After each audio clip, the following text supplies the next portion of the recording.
ವೀಕ್ಷಕರೇ ಹಾಗೂ ವಿದ್ಯಾರ್ಥಿ ಮಿತ್ರರೇ, ಇವತ್ತಿನ ವಿಡಿಯೋ ಪಾಠಕ್ಕೆ ತಮ್ಮೆಲ್ಲರೂ ಸ್ವಾಗತ ಮಾಡ್ತಾ ಇವತ್ತಿನ ಒಂದು ವಿಡಿಯೋ ಪಾಠದಲ್ಲಿ ನಾವು 8ನೇ ತರಗತಿಯ ಸಂಖ್ಯೆಗಳೊಂದಿಗೆ ಆಟ ಪಾಠವನ್ನು ಮುಂದುವರಿಸೋಣ.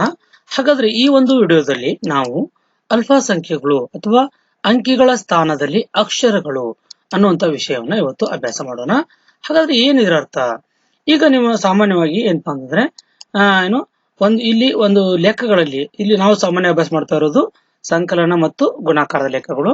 ಆ ಒಂದು ಲೆಕ್ಕಗಳಲ್ಲಿ ಒಂದು ಅಂಕಿಯನ್ನ ಅಥವಾ ಎರಡು ಅಂಕಿಯನ್ನ, ಮೂರು ಅಂಕಿಗಳನ್ನ ಅವುಗಳ ಬದಲಾಗಿ ಅಕ್ಷರಗಳನ್ನ ಬಳಸಿ ಆ ಅಕ್ಷರಗಳಿಗೆ ಯಾವ ಅಂಕಿಯನ್ನ ಬದಲಿಸಿದ್ದೇವೆ ಅನ್ನುವಂತಹ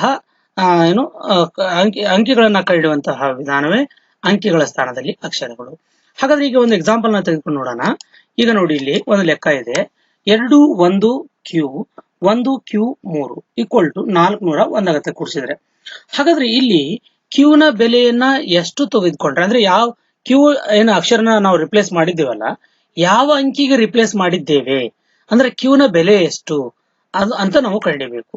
ಹಾಗಾದ್ರೆ ಇಂಥ ಲೆಕ್ಕಗಳನ್ನ ನಾವು ಮಾಡ್ಬೇಕಾದ್ರೆ ನಾವು ಎರಡು ವಿಚಾರಗಳನ್ನ ನಾವು ನೆನಪಿಕೊಳ್ಬೇಕಾಗತ್ತೆ. ಮೊದಲನೇ ವಿಚಾರ ಏನಪ್ಪಾ ಅಂತಂದ್ರೆ, ಇಲ್ಲಿ ಎರಡು ನಿಯಮಗಳನ್ನ ಉಪಯೋಗಿಸ್ಕೊಂಡು ಈ ರೀತಿ ಏನಪ್ಪಾ ಅಂದ್ರೆ ಇಂಥ ಲೆಕ್ಕಗಳನ್ನ ಸೃಷ್ಟಿ ಮಾಡಿರ್ತಾರೆ.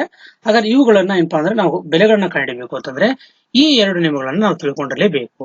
ಏನಪ್ಪಾ ಅಂತಂದ್ರೆ, ಮೊದಲನೇದ್ದು, ಒಂದು ಸಂಕೇತ ಅಥವಾ ಒಂದು ಅಕ್ಷರ ಕೇವಲ ಒಂದು ಅಂಕಿಯನ್ನ ಮಾತ್ರ ಪ್ರತಿನಿಧಿಸುತ್ತೆ. ಅಂದ್ರೆ ಕ್ಯೂ ಅಂತಂದ್ರೆ ಕೇವಲ ಅದು ಒಂದು ಅಂಕಿ ಅಷ್ಟೇ, ಅಂದ್ರೆ 0ಯಿಂದ 9ರವರೆಗಿನ ಯಾವುದೇ ಒಂದು ಅಂಕಿಯನ್ನ ಮಾತ್ರ ಪ್ರತಿನಿಧಿಸುತ್ತೆ. ಅಂದ್ರೆ ಅರ್ಥ, ಕ್ಯೂ ಅಂದ್ರೆ 20 ಪ್ರತಿನಿಧಿಸೋದಾಗ್ಲಿ 15 ಅಂತ ಆಗ್ಲಿ ಅಂತ ಅಲ್ಲ, ಕೇವಲ 0ದಿಂದ 9ರ ಒಳಗಿನ ಒಂದು ಯಾವುದೇ ಒಂದು ಅಂಕಿ ಆಗಿರುತ್ತೆ. ಆಮೇಲೆ ಎರಡನೇದಾಗಿ, ನೀವೇ ಇಂಥ ಲೆಕ್ಕಗಳನ್ನ ಮಾಡ್ಬೇಕಾದ್ರೂ ಸಹ ಏನ್ ನೆನ್ಪಿಡ್ಬೇಕಂದ್ರೆ ಕೇವಲ ಒಂದು ಅಂಕಿಯನ್ನ ಒಂದು ಸಂಕೇತದಿಂದ ಮಾತ್ರ ರಿಪ್ಲೇಸ್ ಮಾಡ್ಬೇಕಾಗತ್ತೆ. ಇನ್ನು ಎರಡನೇದ್ದು ಏನಪ್ಪಾ ಅಂತಂದ್ರೆ, ಮೊದಲನೇ ಸಂಖ್ಯೆಯ ಮೊದಲನೇ ಅಂಕಿ 0 ಆಗಿರಬಾರ್ದು. ಅಂದ್ರೆ ಅರ್ಥ, ಈಗ ಇಲ್ಲಿ 2ರ ಮುಂದೆ 0 ಇರಬಾರ್ದು, ಅಥವಾ ಇದು 2 0 ಆಗಿರಬಾರ್ದು, ಅಥವಾ ಅಂದ್ರೆ ಸ್ಟಾರ್ಟಿಂಗ್ ನಂಬರ್ 0 ಬಂದಿರಬಾರ್ದು ಅಂತ ಅವ್ರು ಹೇಳ್ತಾರೆ.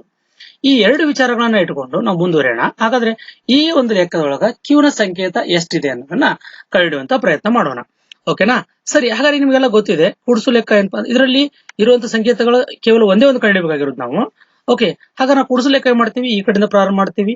ಅಂದ್ರೆ ಈಗ ಅವ್ರು ಹೇಳ್ತಾ ಇರೋದೇನಂದ್ರೆ, ಕ್ಯೂಗೆ 3ಅನ್ನ ಕೂಡಿಸಿದ್ರೆ 1 ಬರಬೇಕು, ಅಂದ್ರೆ 1 ಬರಬೇಕು ಅಥವಾ 1ರಿಂದ ಕೊನೆಗೊಳ್ಳುವ ಸಂಖ್ಯೆ ಬರಬೇಕು. ಉದಾಹರಣೆ 1 ಅಥವಾ 11 ಬರ್ಬೋದು, ಹೌದಲ್ವಾ? ಓಕೆ, ಹಾಗಾದ್ರೆ ಈಗ ನಾವು ಯೋಚನೆ ಮಾಡೋಣ. ಹಾಗಾದ್ರೆ ಏನಪ್ಪಾ ಅಂತಂದ್ರೆ, ನಾನು ನಿಮ್ ಸಿಂಪಲ್ ಆಗಿ ಸ್ಟಾರ್ಟಿಂಗ್ ಇರೋದ್ರಿಂದ ಸ್ವಲ್ಪ ಏನಪ್ಪಾ ಅಂದ್ರೆ ಡೀಪ್ ಆಗಿ ಚರ್ಚೆ ಮಾಡ್ತಾ ಇದ್ದೇನೆ. ಹಾಗಾದ್ರೆ ಈಗ ಅವ್ರು ಹೇಳ್ತಾ ಇರೋದೇನು, ಕ್ಯೂ ಅನ್ನುವಂತ ಒಂದು ಸಂಕೇತಕ್ಕೆ 3ಅನ್ನ ಕೂಡಿಸಿದ್ರೆ ಉತ್ತರ 1ರಿಂದ ಕೊನೆಗೊಳ್ಳೋ ಸಂಖ್ಯೆ ಬರಬೇಕು, 1 ಬರಬೇಕು, ಇಲ್ಲ 1ರಿಂದ ಕೊನೆಗೊಳ್ಳೋ ಸಂಖ್ಯೆ ಬರಬೇಕು. ಹಂಗಾರೆ ಕ್ಯೂಗಳ ಬೆಲೆ ಎಷ್ಟು ಅಂತ ನೋಡೋಣ. ಹಂಗಾರೆ ಕ್ಯೂ ನ ಬೆಲೆ ನಾವು 1 ಅಂತ ಅನ್ಕೊಂಡ್ರೆ, ಸುಮ್ನೆ ಹಂಗ ಒಂದು ಎಕ್ಸಾಂಪಲ್ ತೋಳ್ತಾ ಇದ್ದೇನೆ. ಒಂದ್ ವೇಳೆ ಕ್ಯೂ ಬೆಲೆ ನಾವು 1 ಇರಬಹುದು ಅಂತ ಅನ್ಕೊಂಡ್ರೆ ಅವಾಗ ಎಷ್ಟಾಗತ್ತೆ, 1 + 3 ಈಕ್ವಲ್ ಟು ಎಷ್ಟಾಗತ್ತೆ, 4. ಅಂದ್ರೆ ನಮಗ 1ರಿಂದ ಕೊನೆಗೊಳ್ಳೋ ಸಂಖ್ಯೆ ಆಗ್ಲಿ ಅಥವಾ 1 ಆಗ್ಲಿ ಬರ್ಲಿಲ್ಲ. ಈಗ ನಾನು ಕ್ಯೂ ಅಂದ್ರೆ 2 ಅಂತ ಅನ್ಕೊಂಡೆ ಅಂತ ಇಟ್ಕೊಳ್ಳಿ. ಅವಾಗ ಏನಾಯ್ತು, 2 + 3 ಆಗತ್ತಾ ಇದು, ಅವಾಗ ಎಷ್ಟಾಯ್ತು, 5 ಆಯ್ತು. ಈಗಲೂ ಸಹ ನಮಗೆ 1 ಮತ್ತು 1ರಿಂದ ಕೊನೆಗೊಳ್ಳೋ ಸಂಖ್ಯೆ ಬರ್ಲಿಲ್ಲ. ಹೀಗೆ ನಾವು ಯೋಚನೆ ಮಾಡ್ತಾ ಹೋಗಿ, ಹಂಗಾರೆ 1ರಿಂದ ಕೊನೆಗೊಳ್ಳೋ ಸಂಖ್ಯೆ ಯಾವುದು, 1. ಹಂಗಾರೆ 3ಕ್ಕೆ ನೀವು ಎಷ್ಟನ್ನ ಕೂಡಿಸಿದ್ರು ಸಹ 1 ಬರಕ್ ಸಾಧ್ಯನೇ ಇಲ್ಲ, ಹೌದಲ್ವಾ? ಈಗ ನೀವು 0 ಕೂಡಿಸಿದ್ರೆ 3 ಬರುತ್ತೆ, 1 ಕೂಡಿಸಿದ್ರೆ 4 ಆಗತ್ತೆ, 2 ಕೂಡಿಸಿದ್ರೆ 5 ಆಗತ್ತೆ ಅಲ್ವಾ? ಹಾಗಾದ್ರೆ ಅದೇ ಏನಪ್ಪಾ, 1ರಿಂದ ಕೊನೆಗೊಳ್ಳೋ ಸಂಖ್ಯೆ ಬರ್ಬೇಕಲ್ಲ, 1 ಬರಕ್ ಸಾಧ್ಯ ಇಲ್ಲ. ಅಂದ್ರೆ ನೆಕ್ಸ್ಟ್ 1ರಿಂದ ಕೊನೆಗೊಳ್ಳೋ ಸಂಖ್ಯೆ ಯಾವ್ದು, 11. ಹಂಗಾರೆ 11 ಬರ್ಬೇಕಾದ್ರೆ ನಾ 3ಕ್ಕೆ ಎಷ್ಟು ಕೂಡಿಸ್ಬೇಕು, ಖಂಡಿತವಾಗ್ಲೂ ಅದಕ್ಕೆ ನಾ 8 ಕೂಡಿಸ್ಬೇಕು. ಅಂದ್ರೆ ಎಷ್ಟಾಯ್ತು, 8 3 ಕೂಡಿಸಿದ್ರೆ ನನಗೆ 1ರಿಂದ ಕೊನೆಗೊಳ್ಳೋ ಸಂಖ್ಯೆ ಸಿಗತ್ತೆ. 1 ಅಂತೂ ಬರಕ್ ಸಾಧ್ಯ ಇಲ್ಲ, ಬಟ್ 1ರಿಂದ ಕೊನೆಗೊಳ್ಳೋ ಸಂಖ್ಯೆ ಸಿಗತ್ತೆ, ಯಾವುದು, 11 ಅಲ್ವಾ? ಹಾಗಾದ್ರೆ ಇಲ್ಲಿ ಕ್ಯೂನ ಬೆಲೆ ಎಷ್ಟಾಗಿದೆ, ಹಂಗಾರೆ ಇಲ್ಲಿ 11 ಅಂದ್ರೆ 8. ಓಕೆ, ಈಗ ಹಂಗಾರೆ ನಾವೇನ್ ಮಾಡೋಣ, ಹಂಗಾರೆ ಇದನ್ನ ಇಲ್ಲಿ ಪರೀಕ್ಷೆ ಮಾಡಿ ನೋಡ್ಬಿಡೋಣ ಕ್ಯೂನ ಬೆಲೆ 8 ಹೌದು ಅಂತ ಹೇಳಿ. ಹಂಗಾರೆ ಈ ಲೆಕ್ಕದಲ್ಲಿ ಎಲ್ಲೆಲ್ಲಿ ಕ್ಯೂ ಇದೆನೋ ಅಲ್ಲಲ್ಲಿ 8ಅನ್ನ ರಿಪ್ಲೇಸ್ ಮಾಡಿ.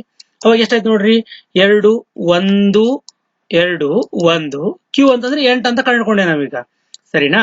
ಹಾಗಾದ್ರೆ 1 ಕ್ಯೂ ಅಂದ್ರೆ ಎಷ್ಟು, 8 3 ಈಕ್ವಲ್ ಟು ಎಷ್ಟಾಯ್ತು ನೋಡೋಣ, ಚೆಕ್ ಮಾಡೋಣ. ಈಗ 8 3 ಕೂಡಿಸಿದ್ರೆ 5 4 ಬರ್ಬೇಕಲ್ಲ. ಈಗ 8 3 ಕೂಡಿಸಿದ್ರೆ 11 ಆಯ್ತು, 1 ಕೈಲಾಗೋಯ್ತು.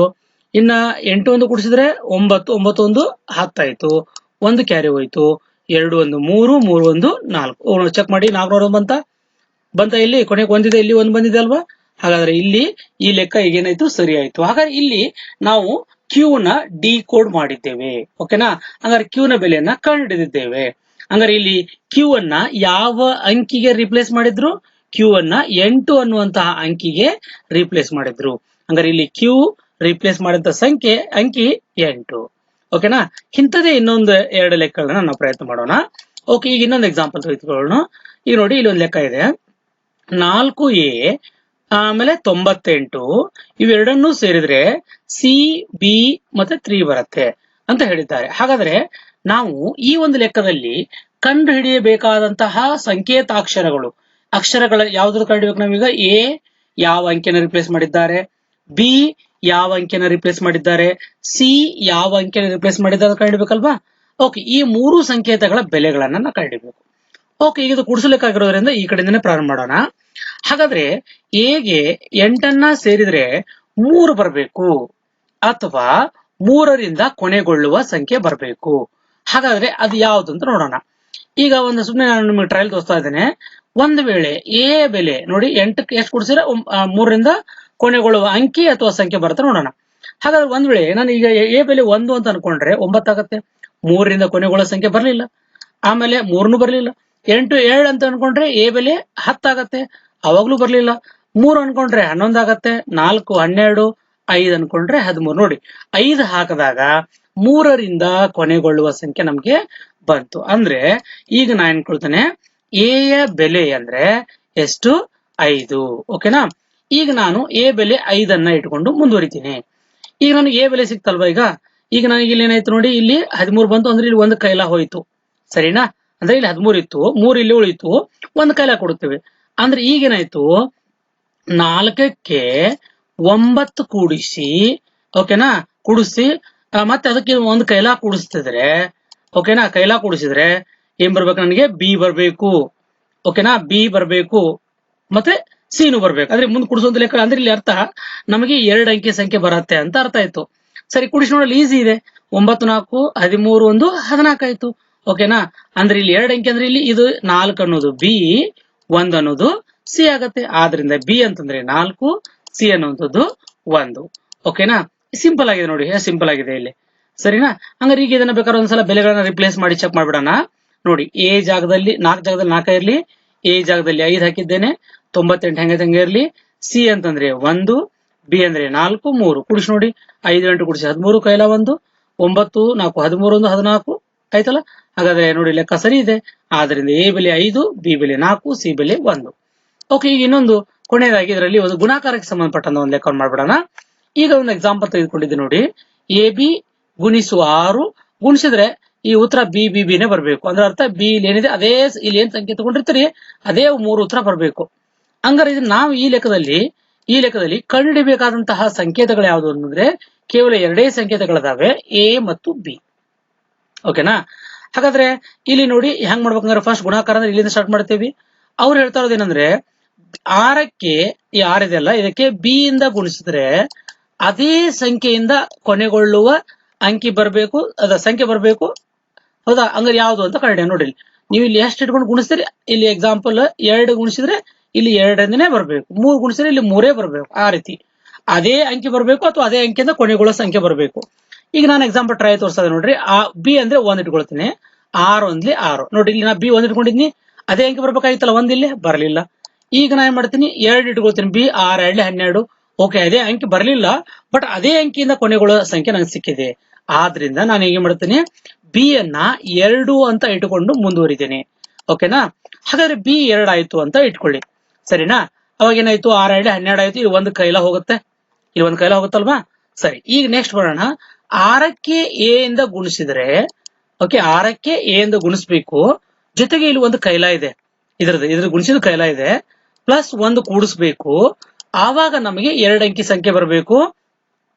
ಆ ಸಂಖ್ಯೆ ಯಾವ್ದು ಬರ್ಬೇಕು ಅಂದ್ರೆ ಬಿ ಬಿನೇ ಬರ್ಬೇಕು. ಅಂದ್ರೆ ಇಲ್ಲಿ ಬಿ ಅಂದ್ರೆ ಎಷ್ಟು ಇದೆ, 2 ಇತ್ತಲ್ಲ, ಅಂದ್ರೆ 22 ಬರ್ಬೇಕು. ಇಲ್ಲಿ 2 ಅಂದ್ರೆ 2 2 ಬರ್ಬೇಕು, ಉದಾಹರಣೆ ಬರ್ಬೇಕು. ಅಂದ್ರೆ ಇಲ್ಲಿ 2 2 ಬರ್ಬೇಕು. ಹಾಗಾದ್ರೆ ಅಂತ ಸಂಖ್ಯೆನ ಹುಡುಕ್ಬೇಕು ನಾವು. ಹಂಗಾರೆ ನೋಡಿ, ಈಗ ಇದನ್ನ ನೀವು ಇಲ್ಲಿ ಫಾರ್ ಎಕ್ಸಾಂಪಲ್ 1 ಹಾಕಿದ್ರಿ ಅಂತ ಇಟ್ಕೊಳ್ಳಿ, ಎ ಬೆಲೆ. ಅವಾಗ ಎಷ್ಟಾಯ್ತು, 6 ಒಂದ್ಲಿ 6 ಪ್ಲಸ್ 1 ಕೂಡಿಸಿದ್ರೆ 7 ಆಯ್ತು, ಬರ್ಲಿಲ್ಲ. ಬಿ ಬೆಲೆ 2 ಹಾಕಿದ್ರೆ 6 2 12, 12 1 13 ಆಯ್ತು, ಅವಾಗ್ಲೂ ಬರ್ಲಿಲ್ಲ. ಎ ಬೆಲೆ 3 ಹಾಕಿದ್ರೆ 6 3 18 ಪ್ಲಸ್ 1 19 ಆಗತ್ತೆ, ಬರ್ಲಿಲ್ಲ.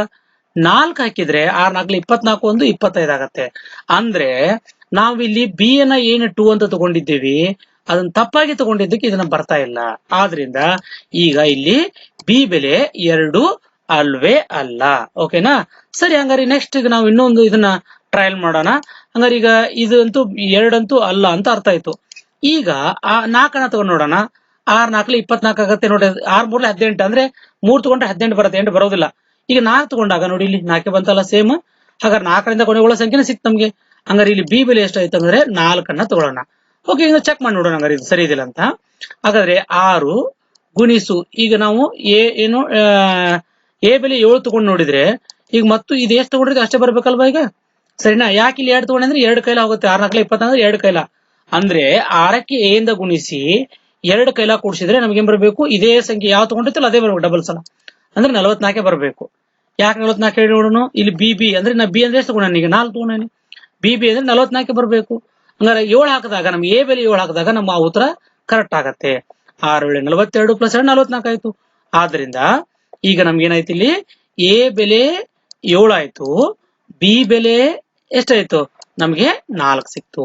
ಇದನ್ನ ನೀವು ಹಾಕಿ ವೆರಿಫೈ ಮಾಡಿ ನೋಡ್ಬೇಕಾದ್ರೆ ಎಷ್ಟಾಯ್ತು? ಎ ಅಂದ್ರೆ 7, ಬಿ ಅಂದ್ರೆ 4 ಇಂಟು 6 ಈಕ್ವಲ್ ಟು ಈಗ 6 4 24 ಆಯ್ತಾ 2 ಕೈಲ. ಆಮೇಲೆ 6 7 42 ಪ್ಲಸ್ 2 ಅಂದ್ರೆ 44. ನೋಡಿ 3 ನಂಬರ್ ಸೇಮ್ ಇದೆನಾ? ಇದು ಬಿ, ಇದು ಬಿನೇ, ಇವು ಎ ಅಂದ್ರೆ 7. ಈ ರೀತಿಯಾಗಿ ಈ ಲೆಕ್ಕಗಳನ್ನ ಸ್ವಲ್ಪ ಲಾಜಿಕ್ ಆಗಿ ಬಳಸ್ಕೊಂಡು ನೀವು ಬಿಡಿಸಿದ್ದಾದ್ರೆ ಇನ್ನೂ ಲೆಕ್ಕಗಳನ್ನು ನೀವು ಲಾಜಿಕ್ ಆಗಿ ಬಿಡಿಸಿದ್ರೆ ಇನ್ನೂ ಚೆನ್ನಾಗಿ ರೂಢಿ ಮಾಡ್ಕೋಬಹುದು. ಹಾಗಾದ್ರೆ ಈ 3 ಲೆಕ್ಕಗಳನ್ನ ನೀವೇ ಪ್ರಯತ್ನ ಮಾಡಿ ಇವುಗಳ ಉತ್ತರಗಳನ್ನ ಕಮೆಂಟ್ ಬಾಕ್ಸ್ ಅಲ್ಲಿ ಕಮೆಂಟ್ ಮಾಡಿ. ಈ ವಿಡಿಯೋ ತಮ್ಮೆಲ್ಲರಿಗೂ ಅರ್ಥ ಆಯ್ತು ಅಂತ ಅನ್ಕೊಂಡಿದ್ದೇನೆ. ಈ ವಿಡಿಯೋನ ಹೆಚ್ಚು ಶೇರ್ ಮಾಡಿ, ಲೈಕ್ ಮಾಡಿ, ಮತ್ತೆ ಕಮೆಂಟ್ ಮಾಡಿ. ಮತ್ತೆ ನನ್ನ ಚಾನೆಲ್ಗೆ ಹೊಸಬರಾಗಿದ್ರೆ ಸಬ್ಸ್ಕ್ರೈಬ್ ಮಾಡೋದನ್ನ ಮರಿಬೇಡಿ ಅಂತ ಹೇಳ್ತಾ ಮತ್ತೆ ಮುಂದಿನ ಇದರ ಭಾಗದಲ್ಲಿ